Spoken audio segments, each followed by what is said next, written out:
hate relationship with CHH live on YouTube. Hopefully you're enjoying yourself, and we're gonna drop that intro one time.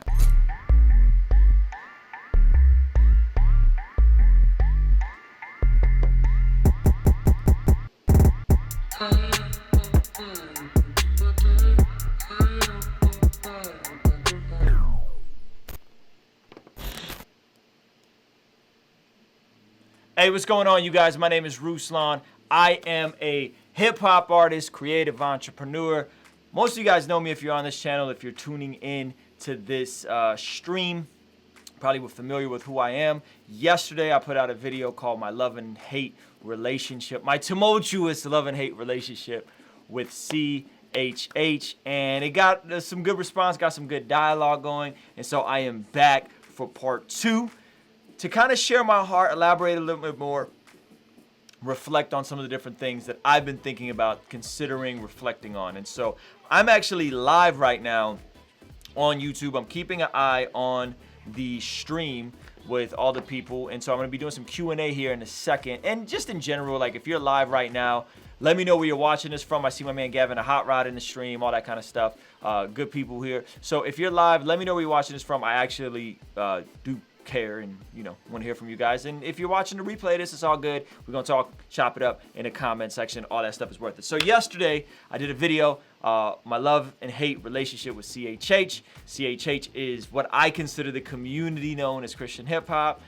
People who come from the Christian background, who make hip hop music, have that worldview, and they're maybe Christian rappers, maybe they're not Christian rappers. That doesn't really matter. That's a silly debate to me. And so I'm going to be kind of diving in a little bit deeper. So recently, Loom Hip Hop, one of my favorite up-and-coming blogs and Instagram pages on the internet right now, did an article called, oh yeah, you should follow me on Instagram.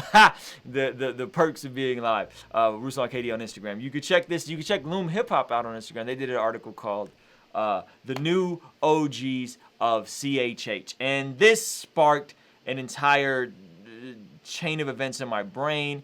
A lot of conversations I've been having behind the scenes. I guess of just having a disconnect in terms of who I am and how people perceive me, and embracing my role, I guess, as an OG in the CHH space, if you will. There you got my brother Bizzle from God Over Money. Of course, you got Lecrae from Reach Records, Derek Minor, and they put me on a list. Apparently, I'm one of the new OGs of Christian rap. And I kind of felt the way initially about it, and then I decided, you know what, after some conversation, I need to kind of explain and clarify some of my positions on CHH. And so that's what I'm going to do today, and kind of break down, I think, a really big conversation that a lot of people have, that a lot of people have been having for decades. And it's kind of a silly one to me, personally, to me. I don't got a lot of time because I do have my Men's Skills Bible Study group at 7 o'clock tonight. But I do want to chop it up about this topic. So, again, I love hearing from you guys in the comment section. I read all those. I got to send a big shout out to all the Patreon who support this channel, keep everything going. You guys are really like the lifeline of everything that happens here. So I'm very, very, very grateful for you guys. If you don't know what Patreon is, it's a monthly way that you can support what we're doing here by giving a monthly contribution. You get to cut the line for our Fan Love Friday joints. You get a Sunday night Zoom call with me where it's a big video chat and we just chop it up. It's pretty cool. Zoom chats are pretty cool. Patreon is pretty cool. So if you're new, consider hopping on a Patreon, man. So anyway, I'm keeping an eye on the live chat. I want you guys to know that I'm using these new settings. So let me know if the quality is okay. I'm using this ultra low buffer setting so that the chat is as in real time as humanly possible. So anyway, I did a video yesterday. Conversation started.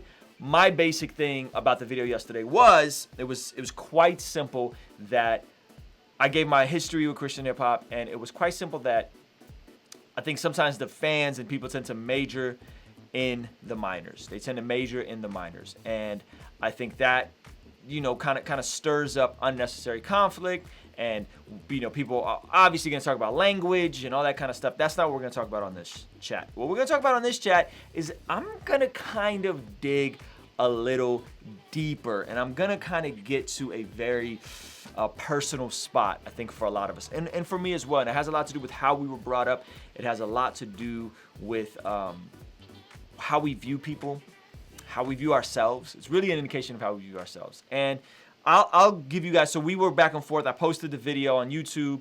I tweeted it to the guy I was interacting with, super cool guy, and we were talking about language and all this kind of stuff. And I talk about that in yesterday's video. You can go watch yesterday's video. Today's video, this is what I want to talk about.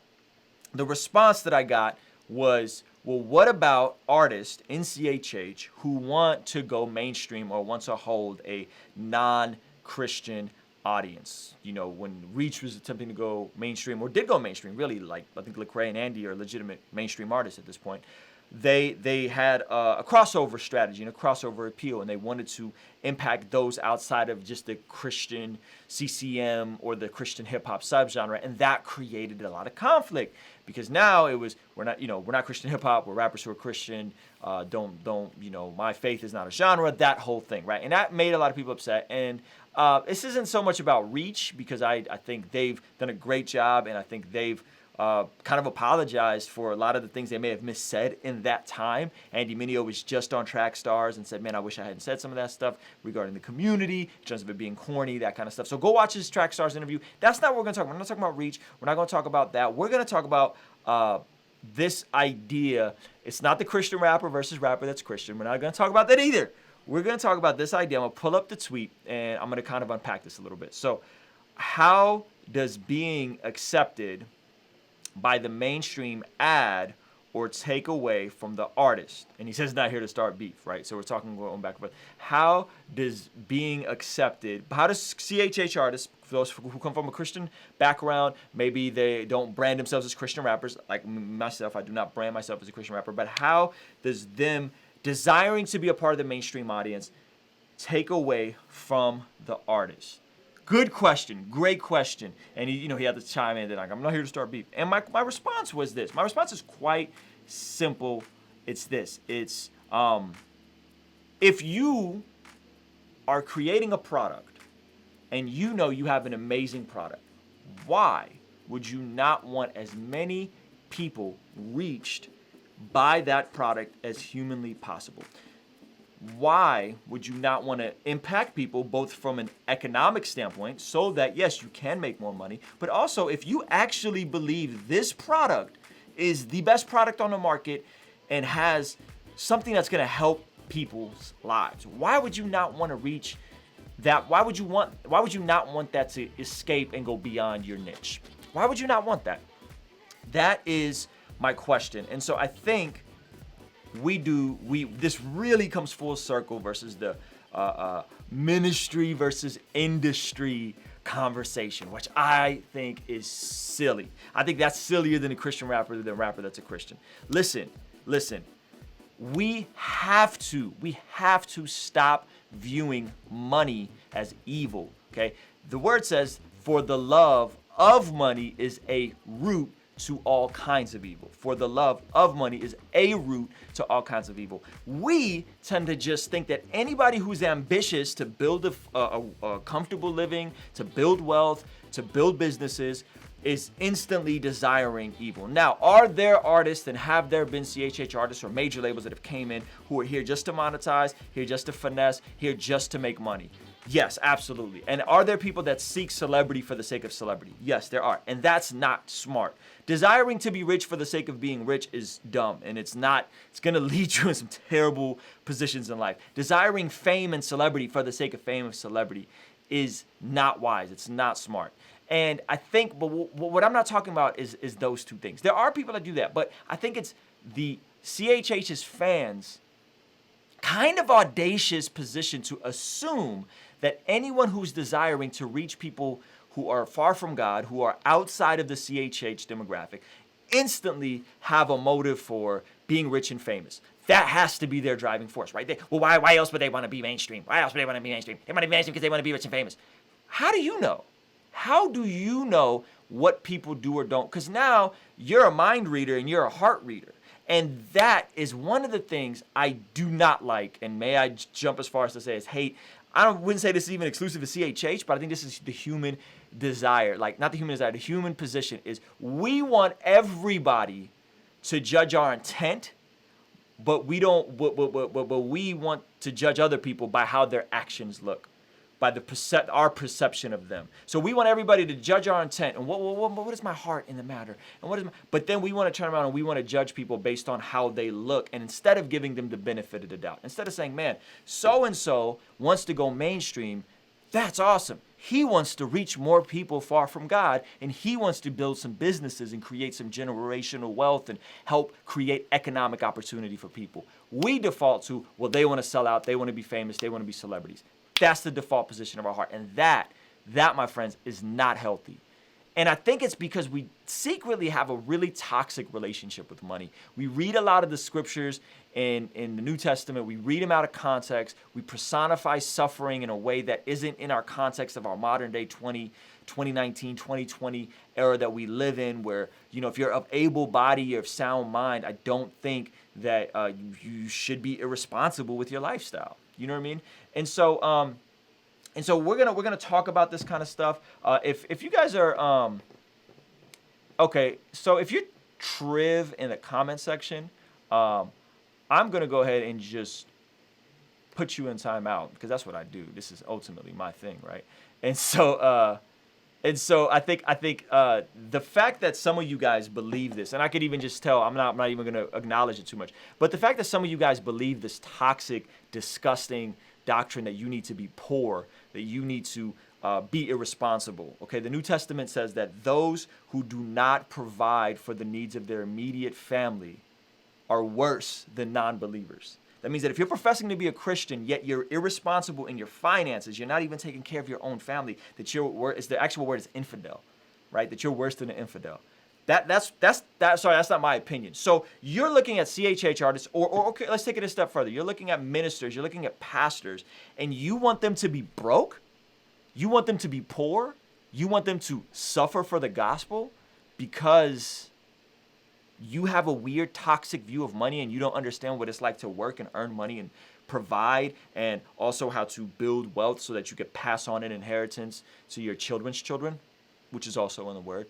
We have this warped, toxic view of money, and then we project that on other people and want people to live up to that standard. And then we want our pastors to be poor. We want our worship singers to be poor. We want everybody to live humble lives, maybe because we are really just projecting that on people. And I think that I think is one of the things that's most frustrating about the CHH community. And this has always been a thing. So you get into this toxic binary thinking of either I can be a rapper and I could be rich and famous, because that's what rappers are. They're all rich and famous. Forget about all the middle class emerging rappers such as myself who've made a comfortable living. I'm not rich, but we've consistently grossed over 6 figures for the past 4 or 5 years. I've been a full-time artist, which is what my goal is, actually, is to help as many people get to where I'm at as possible, right? You either got to be, you ignore that and you say a rapper either wants to be rich or famous or they want to be a minister of the gospel. It's one or the other.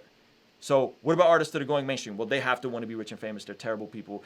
They've departed from the faith, and they're no longer this. They're no longer ministers of the gospel. They're no longer doing that. They're no longer explicit with their faith. And I think that's really dark, and I think that's really sad, and I think that's really evident of how a lot of people view themselves, how a lot of people view this community, how a lot of people view Lecrae. You know what I'm saying? They view Lecrae. And my man Chatty just made a great point in the comments section. He said they're mad at Lecrae but don't know how much money is in CCM. They're mad at someone that they don't actually understand that Lecrae, I know this because he's told me this, and not to share our personal conversations, but I kind of got to make this point. Lecrae actually walks away from money in the Christian market. That if Lecrae was just about being rich and famous, he would just finesse the CCM world, and just bank out and make a gang of money, because there's actually more money for him in the CCM world than there is in the mainstream world. That he actually takes a pay cut every time he wants to go do something mainstream. We think, oh, he's trying to be rich and famous. That's not the case. That's not the case. The case is, if you have a great product, if you have a great message, if you have something that's bringing value to people, why? Why would you want it boxed into a niche? Why would you not want it to be effective? And I think that's the issue, is that we see someone who's has a platform, and we think they're desiring to be rich and famous. And maybe some of them are. Maybe, and even if I'm honest, some of our motives can be conflicted, right? Instead of saying, man, they're doing a great job and their platform and their success is a byproduct of them being effective in the marketplace. It's a byproduct of that. And I think that's where we get confused. And so then we start saying these weird toxic things like ministry over industry. Okay, you show me a church that doesn't function, a healthy church that doesn't function without bookkeeping, that doesn't function without administrators, that doesn't function without accounting, that doesn't function without some type of strategy on how they're going to steward the tithes and the offerings. You show me a church like that. So to say this ministry over industry, no, good ministry is good business. And good business, if you're a Christian, will have a ministerial impact. And so you're mad that artists are desiring, I'll give a parallel. Artists are starting these bomb food trucks. I'm talking about they pulling up. In San Diego, food trucks are big. I know in Austin, Texas, food trucks are big. Boom, they pulling up. Food truck is popping. Line is around the corner. Okay, cool. This is amazing. And they love Jesus. And they're like, they're like, yo, we're a Christian company and we love Jesus. They're not hiding their faith, but they're there. Why are they there? They're there to meet a practical need. They're there to serve and to sell their food. That's why they're there. Boom, they got an ill food truck. Food truck's crazy. Lines around the corner. They're unapologetically Christian. They're talking about their faith. And then all of a sudden they go start a restaurant. And then they start another restaurant. And they still have a couple food trucks and they're still unapologetically Christian, but that restaurant then evolves and it turns into what Chick-fil-A is. And now it's mainstream. And initially it started and it was just people that came there to buy the food because the food was good, but they also knew that they were a Christian company and they loved that they were a Christian company, so they were getting behind them as a Christian company. But as they gone more mainstream, as Chick-fil-A has gone more mainstream, they're gonna serve people from all walks of life. They're gonna serve anybody that comes through those doors. They're going to provide that product and that service to the people who want to come. That is the potential that we have in the CHH community. And the fact that we wanna sit around and talk about the good old days. We want to sit around and we want to talk about ministry versus industry and Christian rapper versus rapper that's Christian and all these goofy conversations instead of saying, yo, man, technology has came a long way. We don't have to go to bookstores or send physical CDs. People can consume music right on their phones. This is incredible. Wow, this is amazing. And look at how many people are bubbling up. Look at how many people wouldn't have had careers 10, 15 years ago because they don't have a cosign. I'll give you guys a practical example. Toby Nwigwe started dropping his Get Twisted Sunday freestyles. Amazing, amazing artist. Completely bypassed the entire CHH conversation. Completely bypassed the entire subgenre. He got named a Rapzilla freshman, I believe, in 2018. And doesn't participate in the community. Why? Because of this weirdo toxic mentality that some of you guys have that y'all gonna personify and project on somebody because you feel a way that he's now playing in clubs and bars or whatever the issue is. So he's a Christian, he loves Jesus, goes to church, has a church community, he's married, has a baby on the way, they're doing amazing things. Music is explicitly Christian, it's very clear that he is Christian. And he just said, you know what, I'm just gonna sidestep this entire CHH community. If you guys wanna see this thing really thrive and really grow, I'm talking to you, the weirdos that leave those weird comments in this live chat that I just had to put one of y'all in timeout. Y'all want to see this thing grow. You want to see this thing truly impacted for the kingdom. We have to be embracing and excited about the people that are coming up, the people that maybe are on the outside, on the fringes a little bit. I'm not talking about the people that have walked away from the faith. I'm not talking about the people that are extremely graphic and vulgar with their music. That's not who I'm talking about. I'm talking about the Toby Nwigwe's, the Aha Gazelles, the people that love Jesus and they don't really fit the mold of CHH artists. We have to love and embrace those people because we don't want them sidestepping the community when it could be something that is a launch board and a springboard. And so those are my thoughts. I'm going to check out some of you guys' comments. I don't have too much time. The truth behind the hip hop series is a thing by G. Craig Lewis. As far as I'm concerned, I actually got acquaintances that have been to a church. As far as I'm concerned, G. Craig is a complete heretic, and that is complete, utter nonsense. The truth behind hip hop. Get out of here with that. That's weirdo conspiracy theory stuff. You might as well be telling me the earth is flat. You know what I'm saying? Or that Nipsey Hussle was assassinated by the government. Like the truth about hip hop, that's weirdo conspiracy stuff. I don't rock with that. I think that's toxic. I don't think it's historical in terms of his interpretation of hip hop. It's not why it started. It's not a religion. You know what I'm saying? So I think that joint's completely completely toxic and off base. So I don't rock with G. Craig Lewis. I don't really know any CHH artists that rock with G. Craig Lewis. He's just historically inaccurate. And so, yeah, we're not even going to get into all that. Read about Christian history and music. The organ used to be considered satanic. We hold to stupid ideals. That's right. How is hip-hop a registered religion? Hip-hop is a culture and music. Yeah, hip-hop is not a registered religion. That's just, again, that's the era that we live in, right? Is we live in an information era. G. Craig Lewis finessed it early when he was getting his stuff out there. And he's just flat out wrong. Like, he just is, you know. And if you want to go back, go back and look up The Truth, talking about it. A lot of people have dispelled his stuff. So that's just, you shouldn't even be on that. You're really poisoning your brain by entertaining those goofy conspiracy theories. Let me know if you guys got any questions. Hopefully this makes sense. And this isn't to rag on anybody, but I just want you guys to know, like, we got to get away from the binary thinking. We got to get away from ministry versus industry. We got to get away from thinking that someone either has to choose to be a great artist and a proficient artist that can reach people far from God, or they have to be a minister for the gospel. We have to kill that. Like, kill that noise. Like, you want to be poor for the gospel? Man, go move to the jungles of Peru and go be a poor missionary. You want to do that? Go do that. Don't jump into the Christian hip hop space and condemn as a fan and say, oh, well, what about people wanting to go mainstream? Why would you not want to go mainstream? Listen, I'm not in a spot where I'm trying to, like, quote unquote, make it as a mainstream rapper, but I am trying to be as effective as humanly possible with the platform that I've been given. I haven't been given much. I have not been given much. You guys see me and you're like, oh, Ruslan's full time. You know, his videos look good. They put out dope music. Like, this is 15 years in the making. Nobody put me on. And there was no major labels that came. I've never taken a single dime of investor money, of anything from anybody. You know what I'm saying? Like, what we've built took a long time, and it was a long process, and we did it independently. And so, yes, I want to be as effective as possible. If that means that we can be mainstream, John Keith or Paul Russell, whoever can be mainstream, then by all means. That's not my goal, but if that is a byproduct of me being effective, then by all means, I would love to see that for any artist I work with. That's just common sense. It's just business, right? And to the flip side of that, I am going to cater and care for and lead this little CHH community, because I think we need more voices that are wise, that have context, that have been around for a decade plus, that know that these are the same goofy conversations we've been having forever. And we just need to dead this stuff and move on. Like, we did the Christian rapper versus rapper Christian. Like, let's just even stop talking about that.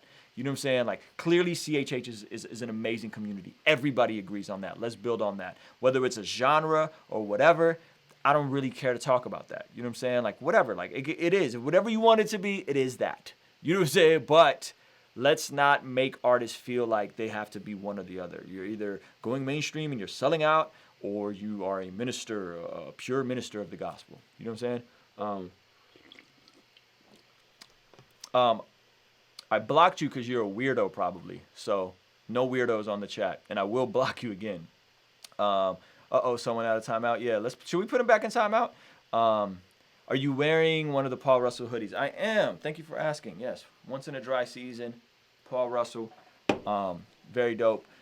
Very dope project. If you have not heard it, and again, like they go, like, Paul Russell is an exemplary young man who's unapologetic in the music. He's not overtly churchy, but he loves Jesus. It bleeds out all over his music, and he's on some, like, yo, if this thing takes off for me and I can do this and be really successful, I'm down. But ultimately, God, you are the one that's driving it. You know what I mean? You are the one that's driving it. And so I think that should be the heart and the posture. If you're getting into CHH because you think you're going to be rich and famous, or you think this is a come up, get out of here. That's a terrible, terrible desire. But if you are just doing your thing and then you're getting all these stones thrown at you by people from glass houses, we got to stop that. And I'm telling you that it's mostly the fans. It's mostly the fans. We have our own internal discussions behind the scenes. We hash these things out. We have really beautiful conversations. And I'm talking, or I do. I can't say that CHH is this big, like, unified, we are the world vibe. But I have really cool conversations with Bizzle, Esham Burgundy, Lecrae, the Reach guys, I'm trying to think. I feel like I'm forgetting people. But, of course, RMG, Doc Watson. There's some beautiful conversations that happen in person at these different events, South by Southwest, whatever, on the phone, on FaceTime. It's really cool. And so yeah, man, it's a dope. All right, let's put we just put you in timeout again, my man's. I like that timeout feature. It's super dope. Word CHH, keeping my kids interested in Christian culture. That's dope. That's dope. That's as it should. And I'll leave with this final thought. And I don't mean to be long-winded. I'll leave with this final thought. CHH, Christian community, is Christian music in general is a great supplement to our development. It's a great supplement to what we're doing.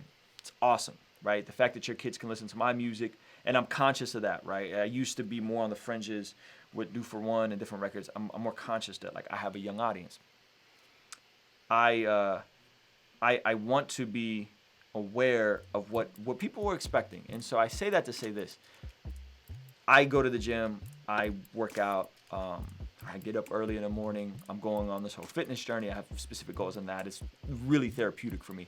And I have protein shakes. Protein shakes are my supplements. They help me get extra protein. They're convenient. It gets the nutrients that I need to keep growing muscle and to keep developing my body at the rate that I want it to grow at. Right? Now, if I don't eat real chicken and real food and greens and cut out some of the junk, the processed stuff, and I don't do the actual nutrition side. I don't actually feed myself. I just live on protein shakes. You could actually poison yourself from protein shakes. I know people that have poisoned themselves from protein shakes. They were broke. They bought a bunch of protein shakes. That's all they drank, and they've literally gotten sick. I had to go to the hospital. Christian hip hop, the rap community, whatever you want to call it, Christian music, podcast, whatever. This channel is intended to serve as a supplement. It's intended to serve as something that's going to come alongside you, makes it more convenient. It's a faster way to get the information, right? Podcasts are great. Christian music is great. Going on YouTube is great. All these things are great, right? But it's a supplement. It's not your sustenance. I take one protein shake a day. I don't take 5. And I don't use protein as a substitute for me actually feeding myself. You are responsible to feed yourself with real food. You are responsible to get up, pray, read your Bible, be in a local church, love Jesus, love your wife if you're married, lead your kids if you have kids. You're responsible to do that. Christian hip hop is just a convenient supplement. CCM, worship music, it's just a convenient supplement. God, your relationship with God is about your relationship with God. And I love that you guys support us. I love that you guys are behind what we're doing. I love that you guys listen to Paul Russell's album and you guys love it. But it's supposed to be a supplement. It's intended to be a supplement. It's not intended to be where your sustenance comes from. And it's not supposed to be a substitute to real food. Now, sometimes I go through seasons and I'm busy and I got to take 2 protein shakes a day. But I'm still trying to make an effort to drink a lot of water. I'm still trying to make an effort to eat clean foods, to cut out the junk I shouldn't be eating. So this is a metaphor. Cut out the stuff you shouldn't be consuming, or consume it really, really in moderation and with a plan, and as a guilty pleasure occasionally, right? If you're gonna eat donuts, I eat donuts once a week. I have a donut once a week. Okay? If you're gonna consume junk, be intentional. Be aware that it's junk. Boom. Clean that up. Consume actual sustenance. Drink water. Get the living water. Get the word. Feast on the bread of life. Feast on Jesus. Feast on his words. And then, man, when it's convenient, when it helps you, when it's fun, when you're in a rush, consume Christian hip hop. Consume our music. Support us. Buy the merchandise. Represent all that kind of stuff. I think if we had that perspective, and we didn't idolize people, and we didn't put people on these, we looked up to people to the point where we saw them as prophets. We're not prophets. We can speak prophetically sometimes, but we're not capital P prophets. We're not your pastors. We're not. You should have a pastor. You should have deacons in your life. You should have elders in your life. We're just guys that love Jesus. We have a gift. We make music. We're here to inspire you guys. We're here to be supplemental in your development. That's what this whole thing is for me. And so Let's get away from the goofy questions. Let's get away from the conspiracy theories. Let's get away from just the nonsense, and let's actually be the hands and feet of Jesus in our lives. And if my music and our music and what we do at King's Dream inspires you and empowers you, that's the goal. We're just trying to inspire and empower you to be equipped for what God has called you for the work he's called you to do. I just want to make that soundtrack for people. I don't want to be a Christian celebrity. I don't desire to be famous for the sake of being famous. I would hope my platform grows. I'll be honest with you. I want to be effective. I want to go into different circles. I want to do stuff with guys like Gary Vee and D-Rock and people in the entrepreneurial space. I want to reach more people from a Soviet background and different pockets of people that I'm not getting to speak to as much as I'd like. I love doing college shows in front of non-Christian audiences. The majority of the revenue I make from shows actually comes from non-Christian audiences. I'm going to do more stuff like that. So when you see stuff like that, don't assume that I'm just trying to get famous. Don't assume that I'm just trying to get rich. Assume my motives. Believe the best about me. Believe the best about your pastors. Believe the best about these artists. Don't idolize them. Remember that they're humans. Remember that we're going to make mistakes. And continue enjoying this amazing gift that God has given us that's intended to be supplemental and not the bread and the water, the bread of life. So anyway, man, those are my thoughts.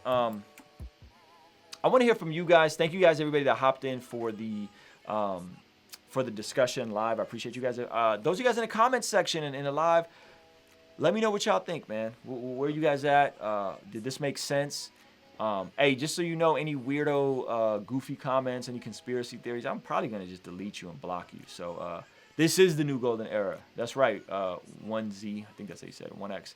This is the new golden era, and it's a beautiful time to be alive.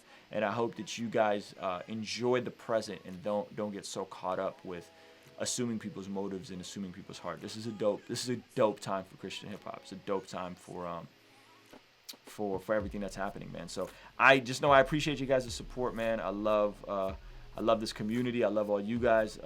Especially grateful for our Patreon. If you are not a patron, consider becoming one. That'd be cool. But anyway, I'm gonna let you guys go, man. Thank you guys so much. I gotta get to this Bible study. Y'all be blessed. Peace.